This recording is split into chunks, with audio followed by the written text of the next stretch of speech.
This is a real story as told by one of the residents of the southern villages of the Kingdom of Saudi Arabia. I'll relay it to you exactly as it was written to me.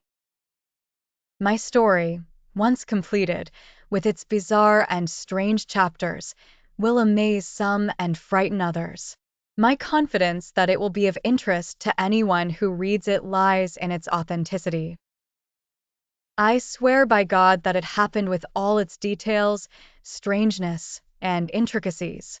To begin, I'll share some necessary background information to help readers understand the story.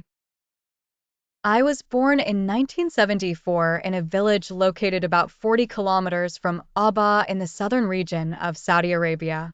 This village is quiet and mountainous, where the residents practice farming. In those days, rain was plentiful, unlike now when the skies are dry. In this simple village environment, I spent the early years of my life like any village child. My father owned a flock of sheep, and my siblings and I shared responsibilities in herding them. We also took turns working on our farm, planting and watering crops, harvesting and protecting the fields from birds. The only thing that disrupted my peaceful early life before I started school was an elderly man named Hamdan. This old man lived alone in a dilapidated shack on the outskirts of our village. He was a frightening figure for us children because of his wrinkled, gaunt face, sparse facial hair, tattered clothes, and unsettling red eyes often outlined with black coal that added to his menacing appearance.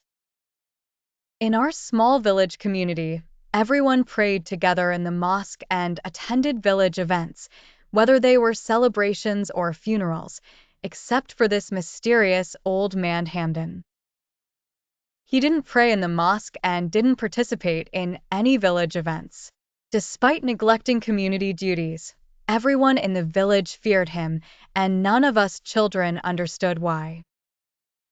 I recall a funny incident where we would tease the village girls by telling them that Hamdan would marry them. We would laugh at their horrified reactions until they cried.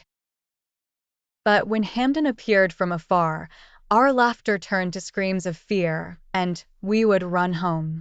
My curiosity about this strange man grew, especially since no one seemed to speak ill of him, whether he was present or absent. Once, my uncle spoke badly of Hamdan, wishing for his death, and my father scolded him harshly, telling him not to speak about Hamdan. This increased my bewilderment.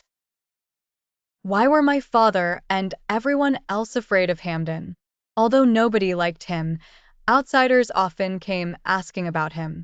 I remember seeing well-dressed visitors in luxury cars asking us, the children, where Hamdan's shack was. We would eagerly show them the way. However, we never dared to get too close, as one of our safety rules was, stay away from Hamdan's shack. When I started elementary school, my teacher once asked me the name of my village. When I told him, he looked sternly at me and said, "Oh, the village of Hamdan. May God protect us from your evil." Even the teachers we feared were afraid of Hamdan. Who was Hamdan, and why did everyone fear him?